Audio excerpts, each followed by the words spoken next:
Farmers বয় চ্যানেলে সবাইকে welcome.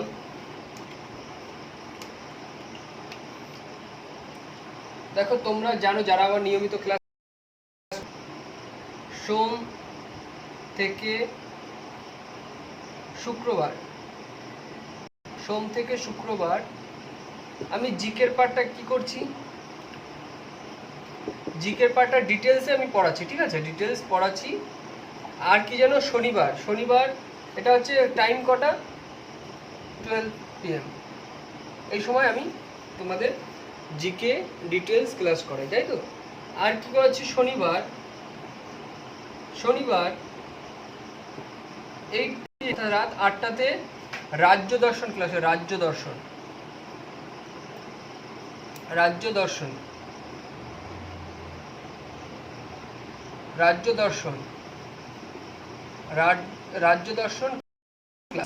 দর্শন ক্লাস কি শনিবার 8 PM রাজ্য দর্শন। আর হচ্ছে সোম থেকে শুক্রবার কি ক্লাস করাই, জিকে ডিটেলস আমি আলোচনা করি, তাই তো। এটা তোমরা যারা নিয়মিত ক্লাস করছো তারা তো জানো, কিন্তু যারা নিয়মিত ক্লাস করছো না তাদের বলছি। দেখো এই রাজ্য দর্শন ক্লাসটা আমি কি করেছি, প্রতি শনিবার রাত 8টাতে এক একটা রাজ্য সম্পর্কে আমি ডিটেলস আলোচনা করছি, যে সেই রাজ্যতে রাজ্য পাখি কি, রাজ্য পশু কি, সেখানে স্ট্যাটিস জিকে কি আসতে পারে, কারেন্ট অ্যাফেয়ার্স কি আসতে পারে। এই ক্লাসটা যদি নিয়মিত করো আশা করি কোনো কোশ্চেন তোমাদের পরীক্ষায় বাঁধবে না, সমস্ত কোশ্চেনই পারবে। এই রাজ্য দর্শনে আমি শুধু হিস্ট্রি বা জিওগ্রাফি সেটা নয়, এখানে এই রাজ্য থেকে যদি কোনো সায়েন্সের কোশ্চেন আসে সেটাও আমি করিয়ে দেবো, ঠিক আছে। এভরিথিং যা কিছু আসবে এই রাজ্য দর্শন ক্লাস কমপ্লিট করলে সমস্ত আশা করি কোনো জিকেই তোমাদের বাঁধবে না। রাজ্য দর্শন ক্লাস করলেই তাহলেই কিন্তু 70% কমপ্লিট হয়ে যাবে। আর অবশ্যই এই জিকে ক্লাস তো অবশ্যই করতে হবে ডিটেলস জানার জন্য। যারা নতুন আছে তাদের জন্য বলছি, দেখো আমার এই চ্যানেলের নাম হচ্ছে ফার্মার্স বয় চ্যানেল। তো এখানে প্রত্যেকে আর ক্লাস অবশ্যই বন্ধুদের মধ্যে শেয়ার করবে। একটা দেখো টেলিগ্রাম বলে একটা গ্রুপ আছে আমাদের, এই নামেই ফার্মার্স বয়, এই নামেই একটা টেলিগ্রাম গ্রুপ আছে। ক্লাসের ডেসক্রিপশন যে বক্স আছে ওখানে আমি লিঙ্ক দিয়ে দেবো, ওখানে ডাইরেক্ট ওই লিঙ্কে ক্লিক করলে তোমরা এই গ্রুপে অ্যাড হয়ে যাবে। কারণ আমি ক্লাস শুরু করার আগেই আমি ওখানে লিঙ্ক পাঠিয়ে দিই, ওই লিঙ্কে ক্লিক করলে ডাইরেক্ট ক্লাসে চলে আসবে, ঠিক আছে। আমি 8 তারিখ বলেছিলাম তোমাদের, কি বলেছি 8 তারিখে যে আমি ইন্ডিয়ান পলিটি শুরু করব, কিন্তু আমি শুরু করতে পারিনি। তার কারণটা হচ্ছে তোমরা সবাই জানো যে কারেন্ট ছিল না, এই কারণে কিন্তু আমি স্টার্ট করতে পারিনি। তো আজ 9 তারিখ, তো আমি স্টার্ট করছি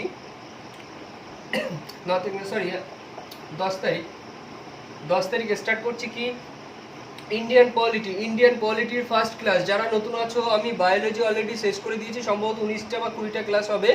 তো সেই ক্লাসগুলো প্রত্যেকে দেখে নেবে। ওখানে দেখো 1 নম্বর ক্লাসে আমি আলোচনা করেছি সিলেবাস সম্পর্কে, তোমাদের জিকের কি সিলেবাস আছে সে যে পার্টগুলো আমি করিয়ে দেবো। তো জিকে মনে রেখো যে প্রত্যেকটা চাকরি পরীক্ষাতে 95% চাকরি পরীক্ষায় 40 মার্ক কি আসে, জিকেই থাকে, 40 জিকেই থাকে।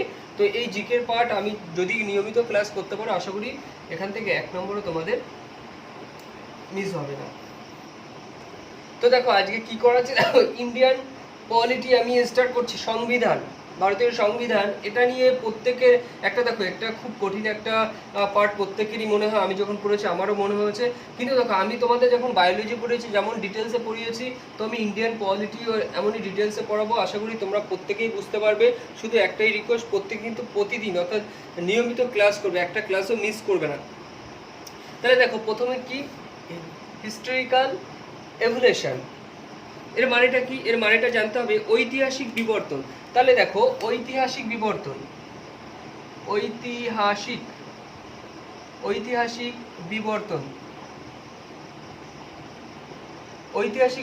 কি করলাম, ঐতিহাসিক বিবর্তন। তাহলে দেখো এই ঐতিহাসিক বিবর্তন, তাহলে কি বললাম, হিস্টোরিক্যাল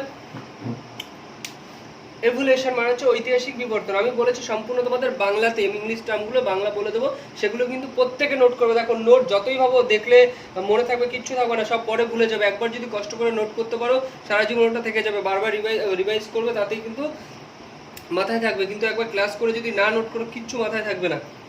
তো প্রত্যেকেই নোট করবে। তাহলে কি ইন্ডিয়ান পলিটির প্রথম অধ্যায়টা কি? হিস্টোরিক্যাল এভলিউশন, অর্থাৎ ঐতিহাসিক বিবর্তন। আমি বলেছি না যে তোমাদের ইতিহাস কাকে বলে, অতীতের জিনিস বাস্তবে জানাটাই ইতিহাস। তাহলে সমস্ত সাবজেক্টেরই ইতিহাস হতে পারে। আজ আমি ইন্ডিয়ান পলিটি পড়ছি, যে ঐতিহাসিক বিবর্তন কি আছে, অর্থাৎ আমাদের যে ভারতীয় একটা সংবিধান থাকবে, কেন থাকবে, সেটা কিভাবে মাথায় এলো, সেই সম্পর্কেই কিন্তু আমি আলোচনা করবো। এই জন্য বলছি পূর্বের পলিটি শুরু থেকে কি এসছে, এটাকেই বলা হচ্ছে কি ঐতিহাসিক বিবর্তন, অর্থাৎ হিস্টোরিক্যাল এভলিউশন, তাই তো? তাহলে সেই সম্পর্কে আজকে দেখো আমি আলোচনা করছি। কেউ ভাববে না যে ইতিহাস পড়াচ্ছে দাদা, সেটা নয়। আমি কিন্তু পলিটি শুরু করছি, কিন্তু পলিটির এই ভাবনাটা, আমাদের ভারতীয় সংবিধান কোথা থেকে এলো, কার মাথায় প্রথম এলো, এই ব্যাপারটা নিয়ে আমি আজকে আলোচনা করব।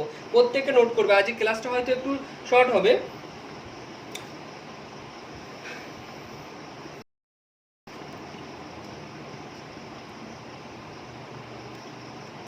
প্রথমে লেখো রেগুলেটিং অ্যাক্ট,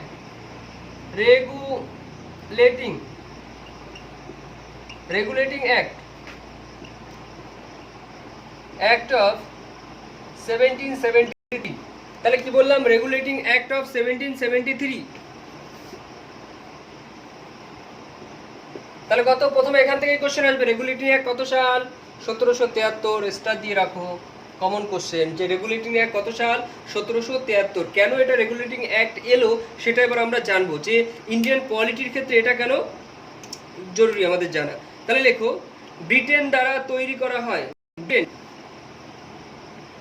ব্রিটেন কাদের দ্বারা তৈরি করা হয়? ব্রিটেন দ্বারা তৈরি করা হয়।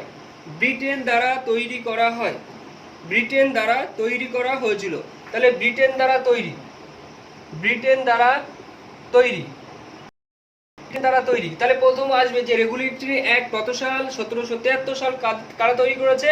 ব্রিটেন দ্বারা তৈরি করেছিল, তৈরি করা হয়েছিল। দেখো আমি কি বলেছি, যে রেগুলেটরি অ্যাক্ট কত সাল? 1773। তাহলে কাদের দ্বারা তৈরি হয়েছিল? ব্রিটেন দ্বারা তৈরি হয়েছিল। এই ব্রিটেনকে আমরা কি বলি জানো? ব্রিটেন জানো যে আমরা ইউকে বলি। কি বলি? ইউকে। কিন্তু ইউকে কাদের নিয়ে তৈরি সেটা কি জানো? সেটা আজকে জানবে। দেখো ইউকে কাদের নিয়ে, দেখো আমি এরকম ডিটেলসে কিন্তু আলোচনা করবো, প্রত্যেকটা পয়েন্ট যেটা আমাদের জানা দরকার সেটা নিয়ে কিন্তু আলোচনা করবো, এক্সট্রা আলোচনা করবো না। তোমরা দেখবে নিয়মিত ক্লাস করে অনেক কিছু শিখতে পারবে। তাহলে কি বললাম? রেগুলার তৈরি হয়েছিল, ব্রিটেন দ্বারা তৈরি হয়েছিল। সেই ব্রিটেনকে আমরা কি নামে জানি? ইউকে। সেই ইউকে কাদেরকে নিয়ে? দেখো ইউকে গঠিত হয়েছে স্কটল্যান্ড,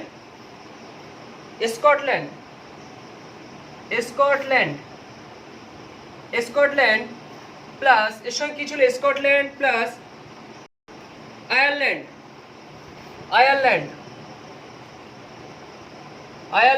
প্লাস এর সঙ্গে আর কি ছিল? স্কটল্যান্ড বললাম, আয়ারল্যান্ড, সঙ্গে আছে ওয়েলস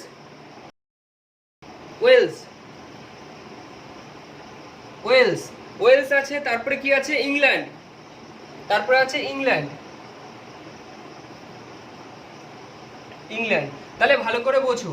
তাহলে আমরা এতদিন জেনেছি যে ইংল্যান্ড একটা, দেখো ইউকে কাদের নিয়ে তৈরি? তাহলে এই যে ব্রিটেন বলতো, তাদের দেশে সূর্য অস্ত যায় না, তার কারণ হচ্ছে সারা পৃথিবীতে এরা শাসন করেছে। তাহলে আমি কি বললাম? রেগুলেটিং অ্যাক্ট দিয়ে শুরু করেছি। দেখো আমি কিন্তু ইন্ডিয়ান পলিটি পড়াচ্ছি, ঐতিহাসিক যে বিবর্তন আছে সেটা, অর্থাৎ কিভাবে ইন্ডিয়ান পলিটি এলো, কিভাবে সংবিধানের ধারণা এলো, সেটা সম্পর্কে আলোচনা করছি। রেগুলেটিং অ্যাক্ট 1773 কাদের দ্বারা তৈরি? ব্রিটেন দ্বারা তৈরি। সেই ব্রিটেন কি? ব্রিটেনকে আমরা ইউকে বলি, ইউকে নামেই জানি। সেই ইউকে কাদের নিয়ে তৈরি হয়েছিল?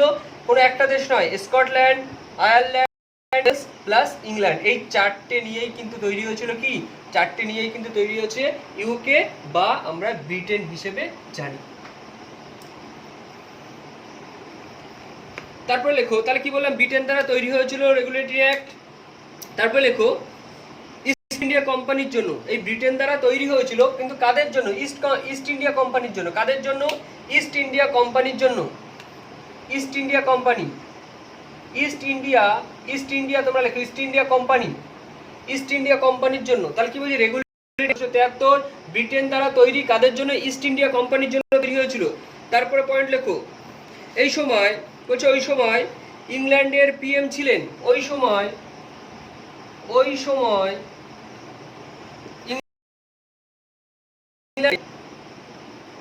ইংল্যান্ডের পিএম জানো তো? Prime minister. পিএম ছিলেন কে? পিএম ছিলেন ওই সময় ইংল্যান্ডের পিএম ছিলেন ওই সময় ইংল্যান্ডের, দেখতে পাচ্ছ না হয়তো, পিএম ছিলেন, দেখো আমি মুছে দিচ্ছি উপর থেকে, তারপর দেখে, ইংল্যান্ডের পিএম ছিলেন ওই সময়, ইংল্যান্ডের পিএম ছিলেন, খুব আসে, ইংল্যান্ডের পিএম ছিলেন, ইংল্যান্ডের পিএম ছিলেন, লেখো Lord North, Lord LORD, Lord North. কে ছিল? Lord North. তাহলে কি বললাম, রেগুলেটিং অ্যাক্ট 1773 কাদের দ্বারা তৈরি হয়েছিল? ব্রিটেন দ্বারা তৈরি হয়েছিল। ব্রিটেন যে ইস্ট ইন্ডিয়া কোম্পানি তাদের জন্য তৈরি হয়েছিল, ব্রিটেন তৈরি করেছিল। সেই সময় ইংল্যান্ডের পিএম কে ছিলেন? Lord north. Common question, star দিয়ে লেখো। পরের পয়েন্ট লেখো, আর এই আইন প্রদান করা হয়েছিল গভর্নরকে, আর এই আইন প্রদান করা হয়েছিল, আর এই আইন প্রদান করা হয়েছিল, আর এই আইন প্রদান করা হয়েছিল গভর্নরকে, গভর্নরকে, আর এই আইন প্রদান করা হয়েছিল গভর্নরকে, এই আইন প্রদান করা হয়েছিল কাকে? গভর্নরকে। এবার লেখো, পরের পয়েন্ট লেখো, প্রত্যেকটা পয়েন্ট ইম্পর্টেন্ট নোট করবে। পরের point, first governor general of Bengal, first governor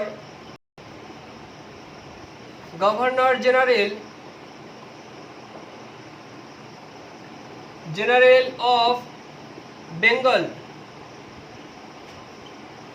দেখো first governor general of Bengal কেন বললাম, দেখো এখন ভারতের রাজধানী দিল্লি, কিন্তু তখন কলকাতা ছিল, 1911 সালের পরেই কিন্তু দিল্লি হয়েছে, তাই বলছে কলকাতার, তো আমরা জানি যে পশ্চিমবঙ্গের রাজধানী কি ছিল, আমরা কলকাতা জানি, সেই হিসেবে বলছে যে first governor general of Bengal, Bengal তখন বাংলা বলা হতো, সেই বাংলার প্রথম গভর্নর জেনারেল যিনি হন তিনি হচ্ছে ওয়ারেন হেস্টিংস। পরীক্ষায় খুব আসে, ওয়ারেন হেস্টিংস। কে হন? ওয়ারেন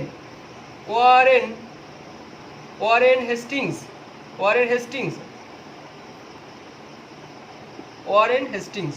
কমন কোশ্চেন, স্টার্ট দাও। তাহলে কি পড়েছি, যে রেগুলেটিং 1773, তারপরে গভর্নর কি করে এলো, কোন অ্যাক্টের দ্বারা এলো, সেসব পড়িয়ে দিয়েছি। ফার্স্ট গভর্নর জেনারেল কে? তাহলে first governor general of Bengal K? Warren Hastings. মাথায় রেখো, ওয়ারেন হেস্টিংস। ক্লাস ভালো লাগলে শেয়ার করবে আর অবশ্যই লাইক করবে, তোমরা কেউ লাইক করতে চাও না।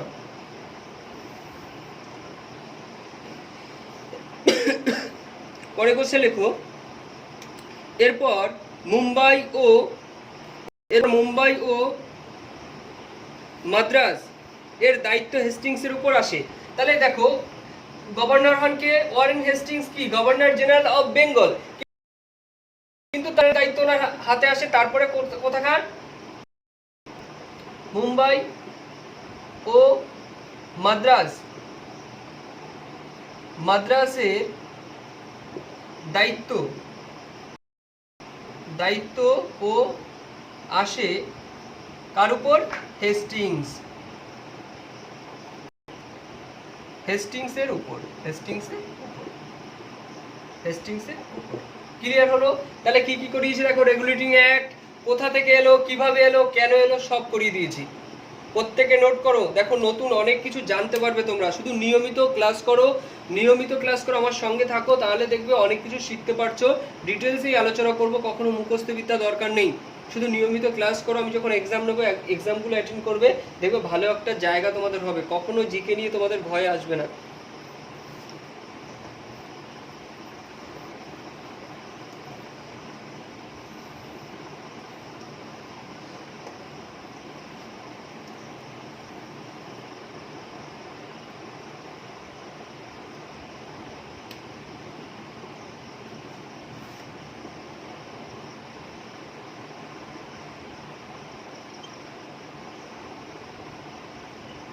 Supreme court of India,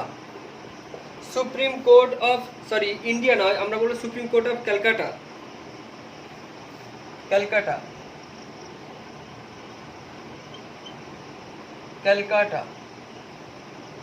supreme court of, কি বললাম? ক্যালকাটা। সরি, বানান স্পেলিং ভুল লিখেছি, ক্যালকাটা, CLCU, ক্যালকাটা, CALCUTTA, ক্যালকাটা।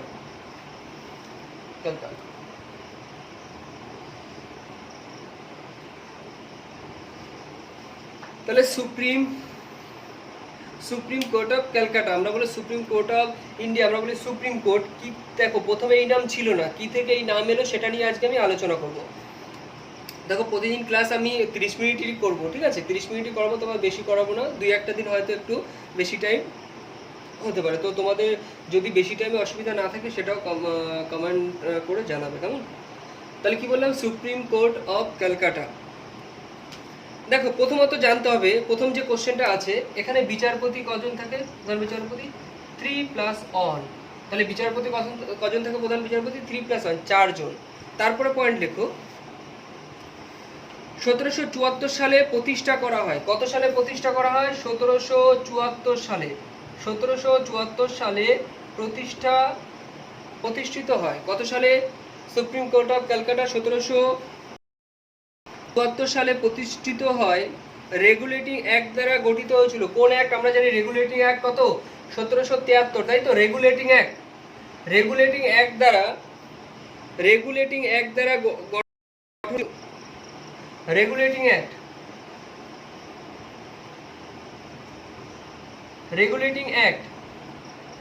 তাহলে রেগুলেটিং অ্যাক্ট এর আগে করে দিয়েছে 1773। দেখো এই রেগুলেটিং অ্যাক্ট দ্বারাই কিন্তু গঠিত হয়েছিল। কত সালে? তার পরের বছর। কি গঠিত হয়েছিল?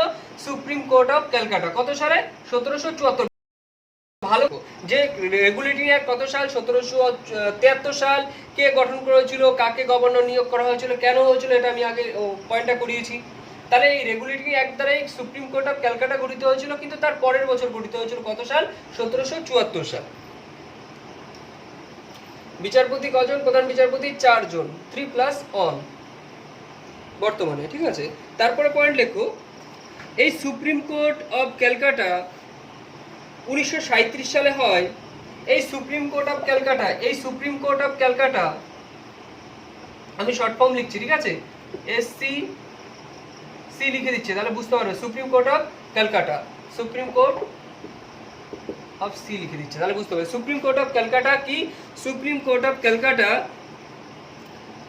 1937 সালে হয়ে যায়।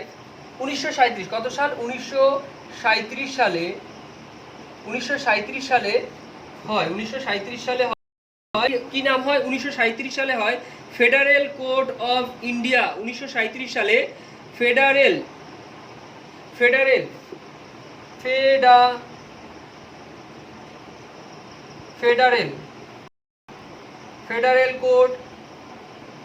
Court of India, federal court of India. তাহলে ভালো করে বোঝো, সুপ্রিম কোর্ট অফ ক্যালকাটা 1937 সালে কি হয়ে যায়? ফেডারেল কোর্ট অফ ইন্ডিয়া নাম হয়। সুপ্রিম কোর্ট প্রথমে কি নাম ছিল? Supreme court of Calcutta.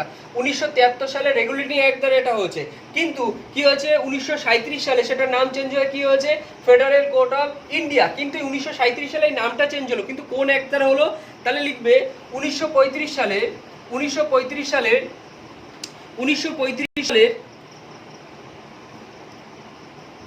India government act দ্বারা। 1935 সালে ইন্ডিয়া গভর্নমেন্ট অ্যাক্ট মানে হচ্ছে 1935 সালের, আমরা বাংলায় যেন ভারত শাসন আইন দ্বারা। 1935 সালে ভারত শাসন আইন দ্বারা এটা হয়েছিল। কি বললাম? সুপ্রিম কোর্ট অফ ক্যালকাটা কত সাল? 1774 সালে গঠিত হয়, কিন্তু কোন অ্যাক্ট দ্বারা? 1773 সালে রেগুলেটিং অ্যাক্ট দ্বারা। পরবর্তীকালে 1937 সালে এই কোর্টটার কি হয়? Federal court of India. কিন্তু কত সালে অ্যাক্ট দ্বারা? 1935 সালে ভারত শাসন আইন দ্বারাই এই নামটা পরিবর্তন হয়েছিল। কত সালে হয়েছিল? 1937 সালে। কিন্তু কোন অ্যাক্ট দ্বারা? 1935 সালে ভারত শাসন আইন দ্বারা। এই কোর্টের নাম পরিবর্তন হয় কি হয়? Federal court of India.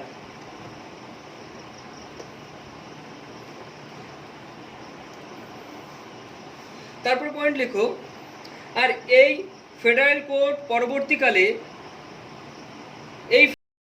Federal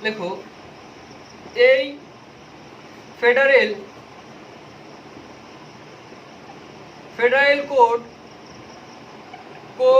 of India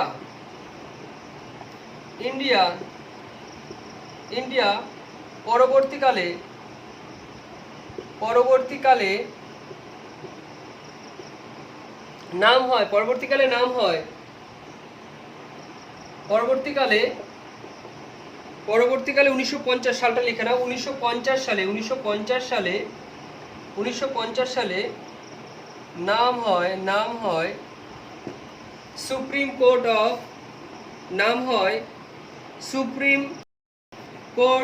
of India. Supreme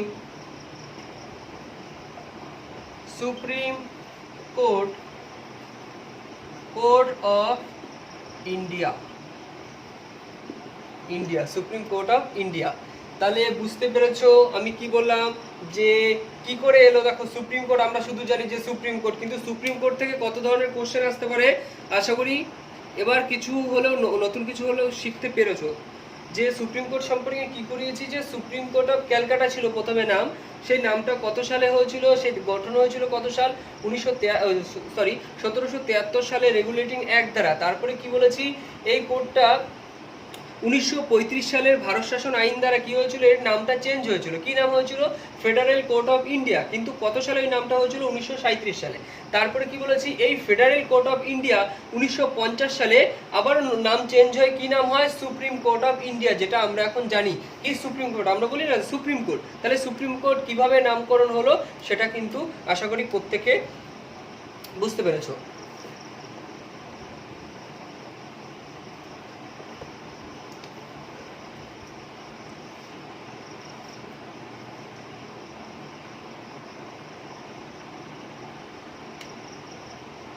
তারপর পয়েন্ট লেখো,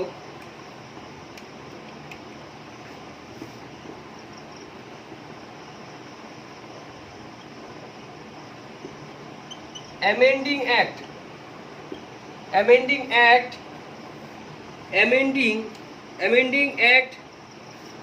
of 1781 তাহলে অ্যামেন্ডিং অ্যাক্ট এর বাংলা লিখে নিতে পারো সংশোধিত আইন, সংশোধিত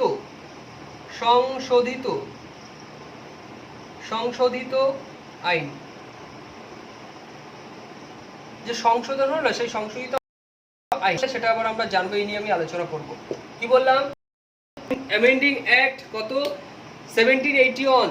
তাহলে 1771 সালে অ্যামেন্ডিং অ্যাক্ট, এটাকে বাংলায় কি বলেছে, সংশোধিত আইন। তাহলে এখান থেকে কি কি হয়েছে দেখো, এটা আমরা কেন জানবো লিখে নিতে পারো। যারা ইংলিশ লিখছে তারাও লেখো, ইংলিশে লেখো। known as the act of settlement or declaratory act। তাহলে কি নামে জানি আমরা, বাংলাতে লিখতে পারি নিষ্পত্তি আইন হিসাবে পরিচিত বা ঘোষিত। কি আইন নামে এটা, আর কি আইন নামে জানবো আমরা, নিষ্পত্তি আইন হিসাবে পরিচিত, নিষ্পত্তি আইন হিসাবে পরিচিত, নিষ্পত্তি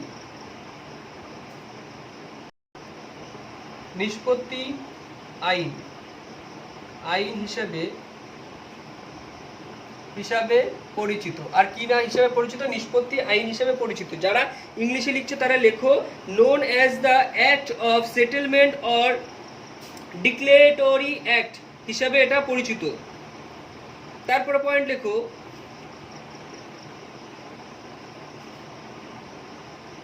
এই অ্যাক্টের মাধ্যমে আর কি করা হয়েছে, এই অ্যাক্টের মাধ্যমে সুপ্রিম কোর্ট এবং কাউন্সিলের গভর্নর জেনারেলের মধ্যে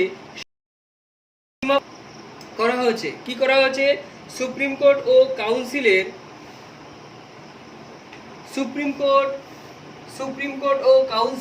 তোমরা লিখে নাও, সুপ্রিম কোর্ট ও কাউন্সিলের গভর্নর জেনারেলের মধ্যে সীমাবদ্ধতা করা হয়েছে। সুপ্রিম কোর্ট ও কাউন্সিলের গভর্নরের মধ্যে সীমাবদ্ধতা করা হয়েছে।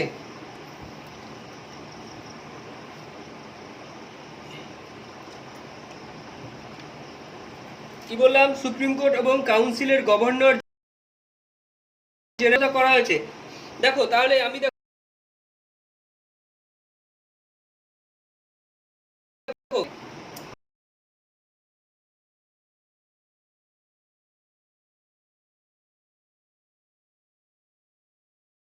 কোথা থেকে হলো সেটা আমাদের জানা উচিত। তো সেটা থেকে এলো, কি এলো সেই সম্পর্কে কিন্তু আমি তোমাদের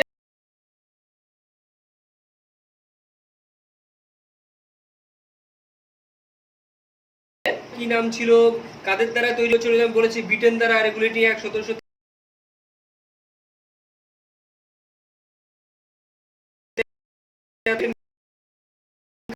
হয়েছিল সেটা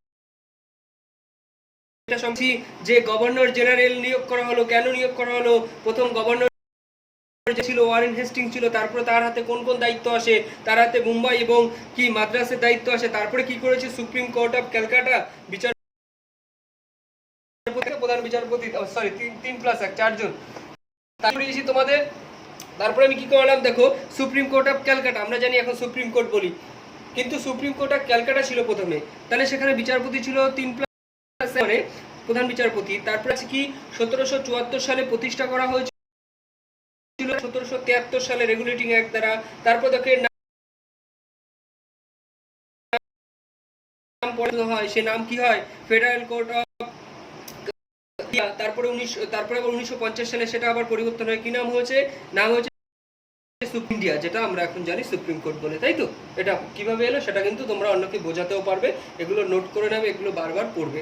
তারপরে কি করিয়েছি, তারপরে করিয়েছি অ্যামেন্ডিং অ্যাক্ট, অর্থাৎ সংশোধিত আইন, কত সাল 1781। তাহলে কি বলছে, এটা নিষ্পত্তি আইন হিসেবে পরিচিত, আর এই আইনটা আর কি এবং কাউন্সিলে গভর্নর জেনারেলের মধ্যে সীমাবদ্ধতা করা হয়েছে। তাহলে এটুকুই আমি করিয়েছি। দেখো যদি ক্লাস ভালো লাগে তাহলে বন্ধুদের মধ্যে শেয়ার করবে। দেখো যত বাড়বে ততই কি হবে বলো তো, 500 যদি সাবস্ক্রাইবার না হয় তাহলে হয়তো আমাকে লাইভ করার পারমিশন দেবে না। এটা আমি তোমাদের বারবার বলছি, তো বন্ধুদের মধ্যে শেয়ার করো। আর আমি সব দিন পড়াবো, তোমাদের ফ্রিতে পড়াবো, কখনো তোমাদের ফিস নেব না। শুধু একটাই কথা যে বন্ধুদের মধ্যে শেয়ার করো, আর অবশ্যই বলবে সাবস্ক্রাইব করতে, আর যদি ক্লাস ভালো লাগে তবে অবশ্যই লাইক করবে। আর তোমরা কি চাও, যদি 30 মিনিটই ক্লাস চাও তাহলে আমাকে সেটাও জানাও যে দাদা হ্যাঁ 30 মিনিট করলেই ভালো হয় বা এর চেয়ে বেশি করলে ভালো হয়। ক্লাস যদি ভালো অবশ্যই বলবে, আর আমি যদি কোনো ভুল করে থাকি সেটাও বলবে যে দাদা এই জায়গা ভুল হয়েছিল তোমার, বা এটা এরকম করলে ভালো হতো। অবশ্যই তোমাদের কাছ থেকেও তো আমি অনেক কিছু শিখবো। তো সবাই ভালো থেকো, নিয়মিত ক্লাস করো, বন্ধুদের মধ্যে শেয়ার করো, ক্লাস কিন্তু মিস করবে না, মিস ডিউ রাখবে না। এখন না পারো পরে দেখে নেবে। আর আমি লাইভ ক্লাস শুরু করব, দেখো নেক্সট উইক থেকে লাইভ ক্লাস আমি শুরু। আর টেলিগ্রাম লিঙ্ক আমি কি বললাম, ফার্মার এই নামেই টেলিগ্রাম লিঙ্ক আছে। আমি এই ক্লাসের ডেসক্রিপশন বক্সে আমি লিঙ্ক দিয়ে দেবো, ওই লিঙ্কে ডাইরেক্ট ক্লিক করলে তোমরা টেলিগ্রামে জয়েন হতে পারবে। কারণ ওখানেই আমি কি করি, ক্লাস শুরু হওয়ার আগে ওখানে লিঙ্ক পাঠিয়ে দিই, ওখান থেকে তোমরা জয়েন হয়ে যেতে পারো ডাইরেক্ট। বলেছি তোমরা অনেকেই হয়তো রাজ্য দর্শন ক্লাস করছো না, কিন্তু যারা ক্লাস করছো না তারা কিন্তু পরে পস্তাবে। রাজ্য দর্শন ক্লাস যারা নিয়মিত করছে তাদের কিন্তু জিকে পার্টটা অনেক ইজি হয়ে যাচ্ছে। দেখো এখন বুঝতে পারবে না, যখন আমি কমপ্লিট হবে সমস্ত জিকে মাথায় থাকছে। তো অবশ্যই তোমরা এই দুটো ক্লাস নাও, দেখবে তোমাদের জিকে 40-40 পাবে, কখনো নম্বর তোমাদের। প্রত্যেকে ভালো থেকো, থ্যাংক ইউ।